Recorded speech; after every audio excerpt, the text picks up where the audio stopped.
ಮಾತಾಡಿ ಅವ್ರು ಎಷ್ಟು ಕೇಳಿದ್ರೆ ಅಷ್ಟೇ. ಹೌದಪ್ಪ, ನಿಮ್ಗೆ ಆಸಕ್ತಿ ಇಲ್ಲ, ನಿಮ್ಗೆ ಆಸಕ್ತಿ ಇಲ್ಲ,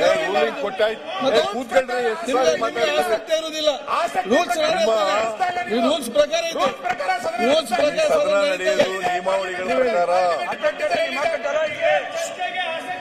Rule number 147 is very, very clear. ಈಗ ಒಂದ್ second, there is no time limit. ಯಾವಾಗಲಾದ್ರೂ ಇದರಲ್ಲಿ ಕೊಡಿದೆ. ಈಗ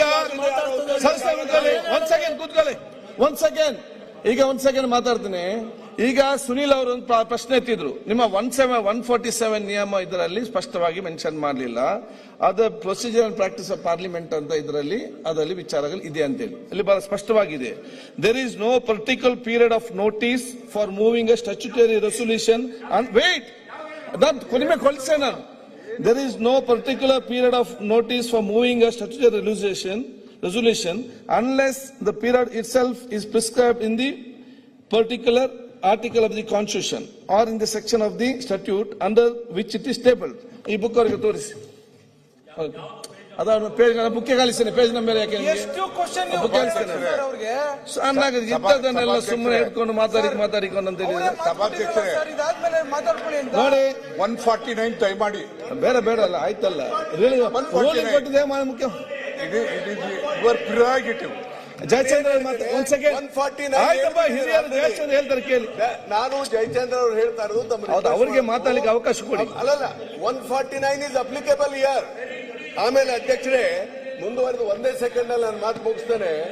ನೋಡಿ, ಇಲ್ಲಿ ಕೌಲನ್ ಸೆಕ್ಟರ್ ಬುಕ್ ಅಲ್ಲಿ ಕೂಡ ಸ್ಪಷ್ಟವಾಗಿ ತಾವು ಹೇಳಿದ್ದಾರೆ.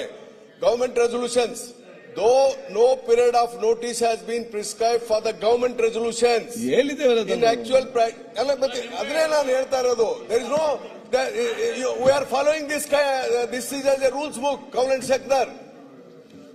ಓಕೆ, ಮಾನ್ಯ ಮುಖ್ಯಮಂತ್ರಿ ಅಧ್ಯಕ್ಷರೇ, ನೀವು ಪೀರಿಯಡ್ ಆಫ್ ನೋಟಿಸ್ ಬಗ್ಗೆ ಇನ್ನೊಂದು ಇದೆಲ್ಲ ಸುಮ್ಮನೆ ನಿಮ್ಗೆ ಆಸಕ್ತಿ ಇಲ್ಲ, you don't have interest to discuss ಅಷ್ಟೇ, ಬೇರೆನಲ್ಲ.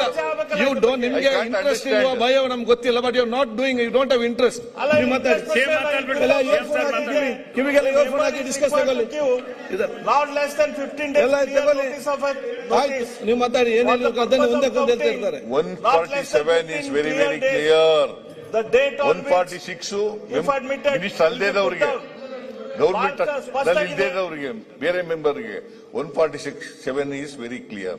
ಅದರಿಂದ ನೀವು ರೂಲಿಂಗ್ ಕೊಟ್ಟಾಗಿದೆ. ಈಗ ನಾನು ಪ್ರಾರಂಭ ಮಾಡ್ತೀನಿ ಚರ್ಚೆನ, ಆಮೇಲೆ ಅವರು ಚರ್ಚೆ ಭಾಗವಹಿಸಲಿ. ಚರ್ಚೆನಲ್ಲಿ ವಿರೋಧ ಮಾಡೋದಿದ್ರೆ ಮಾಡಲಿ, ನಮ್ದೇನು ತಕರಾರಿಲ್ಲ. ಮಾನ್ಯ ಸಭಾಧ್ಯಕ್ಷರೇ, ಇದ್ರ ಬಗ್ಗೆ ಸ್ಪಷ್ಟನೆ ಬರಲಿ. ಸ್ಪಷ್ಟನೆ ಕೊಟ್ಟಾಯ್ತಲ್ರಿ. ಪೀರಿಯಡ್ ಆಫ್ ನೋಟಿಸ್ ಬಗ್ಗೆ ಇದೆ, ಪಾರ್ಲಿಮೆಂಟ್ ಪ್ರೊಸೀಜರ್ಸ್ ಬಗ್ಗೆ ಇದೆ. ಅದು ನಾನು ಮತ್ತೆ ನೋಡಿ, ನಿಮ್ಗೆ ಆಸಕ್ತಿ ಇಲ್ಲ, ಬಹಳ ಸ್ಪಷ್ಟವಾಗಿದೆ. ಅದಕ್ಕೆ ನೀವು ಮುಂದುವರಿಸಿ, ಅವ್ರಿಗೆ ಉತ್ತರ ಪ್ರಶ್ನೆ ಇಲ್ಲ. ನೀವು ಕಂಟಿನ್ಯೂ ಮಾಡಿ. ಆಸಕ್ತಿ ಇಲ್ಲ ಅಂತ ಅದರಿಂದ ವಿರೋಧ ಮಾಡಬೇಕು ಅಂತ ಫಿಕ್ಸ್ ಮಾಡ್ಕೊಂಡು ಬಂದ್ಬಿಟ್ಟಿದ್ದಾರೆ. ಮೇಲ್ಗಡೆ ಅವರೆಲ್ಲ ನೋಡ್ತಾ ಇದ್ದಾರೆ. ಮೇಲ್ಗಡೆ ಅವ್ರನ್ನ ತೃಪ್ತಿ ಮಾಡಕ್ಕೋಸ್ಕರವಾಗಿ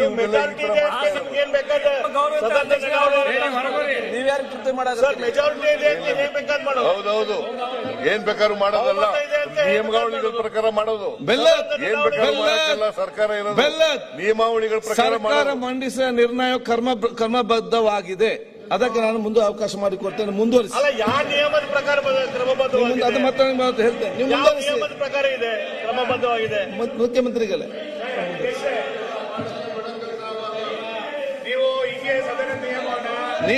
ನೀವ್ ಹಿಂಗೆ ಅದನ್ನ ಹೇಳಿ, ನಿಮ್ಗೆ ಏನಾದ್ರು ಒಂದು ಮಾತಾಡದೇ ಇರ್ಬೇಕಷ್ಟೇ. ನಿಯಮದ ಉತ್ತರ ಮಾತಾಡಿ. ಈಗ ಅಲ್ಲಿಗೆ ಬಂದ್ರಿ, ಇದೆಲ್ಲ ಹೋಯ್ತಾ? 147 ಹೋಯ್ತು. ನಿಮ್ಮೆಲ್ಲ ಹೇಳಿದ್ರು ಉಂಟಲ್ಲ.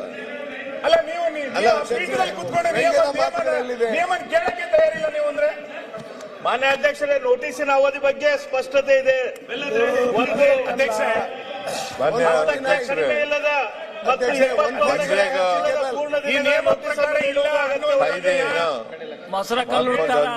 ಪೂರ್ಣ ದಿನಗಳನ್ನು ಲೆಕ್ಕ ಹಾಕುವಂತೆ ಹೈಕಮಾಂಡಿಗೆ ಮನವೊಲಿಸುವ ಪ್ರಯತ್ನ ಇದಷ್ಟೇ. ಅದರ ಕಾಯ್ದೆಯನ್ನು ಕಾಪಾಡಬೇಕು ಅಂತಿಲ್ಲ. ಡಿಸೆಂಬರ್ 17ನೇ ತಾರೀಕು 15ನೇ ತಾರೀಕು ಪಾಸ್ ಮಾಡಬೇಕು. ಯಾರ ಜೊತೆನೂ ರಾಜ್ಯಗಳ ಜೊತೆ ಚರ್ಚೆ ಮಾಡಿಲ್ಲ, ಜನರುಗಳ ಜೊತೆನೂ ಚರ್ಚೆ ಮಾಡಿಲ್ಲ. ಮಾಡಿ ಬಿಬಿಜಿ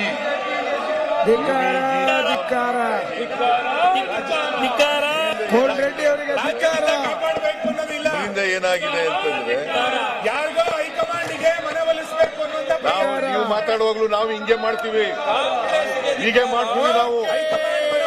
ನಾವು ಇಷ್ಟು ಜನ ಇದ್ದೀವಿ, ನಾವು ಎಲ್ಲ ನೀವು ಮಾತಾಡುವಾಗ ಮಾತಾಡಕ್ ಬಿಡಲ್ಲ ನಾವು. ಈ ತರ ಎಲ್ಲ ಅಡ್ಡಿಪಡಿಸ್ತಕ್ಕಂಥದ್ದು ಇದೆಯಲ್ಲ, ಇವ್ರನ್ನೆಲ್ಲ ಹೊರಗಾಕ್ಬಿಟ್ಟು ಮಾಡ್ಬೇಕಾಗುತ್ತೆ ನಾವು. ಹೈಕಮಾಂಡಿನ ಅಣತೆಯಂತೆ ಈ ಸರ್ಕಾರ ನಡೀತಾ ಇದೆ. ಇವರಿಗೆ ರಾಜ್ಯದ ಹಿತ ಕಾಪಾಡಲು ಹೊರಗಾಕ್ಬಿಟ್ಟು ಮಾಡ್ಬೇಕಾಗುತ್ತೆ. ಹೈಕಮಾಂಡ್ಗೆ ತೃಪ್ತಿಪಡಿಸಬೇಕಾಗಿದೆ. ಇವರು ಕುರ್ಚಿ ಭದ್ರಪಡಿಸಿಕೊಳ್ಬೇಕಾಗಿದೆ. 40% ಕೊಡ್ಲಿಕ್ಕಾಗಿದೆ. ಸರ್ಕಾರ ದಿವಾಳಿ ಆಗಿದೆ. ಇವರಿಗೆ JJM ದುಡ್ಡು ಬಿಡುಗಡೆ ಮಾಡಕ್ಕಾಗಿಲ್ಲ. ಸರ್ಕಾರ ದಿವಾಳಿ ಆಗಿದೆ. 13,000 ಕೋಟಿ ಬಿಡುಗಡೆ ಮಾಡಕ್ಕಾಗಿಲ್ಲ. ಸರ್ಕಾರ ದಿವಾಳಿ ಆಗಿದೆ. 15 ಹಣಕಾಸಿನ ಆಯೋಗ ವಿಶೇಷ ಅನುದಾನ ಅಂತ ಕೊಡಕ್ಕಾಗಿಲ್ಲ. ನಿಮ್ಮ ಕೈಲಿ ಬಜೆಟ್ ಕೊಡಕ್ಕಾಗಿಲ್ಲ.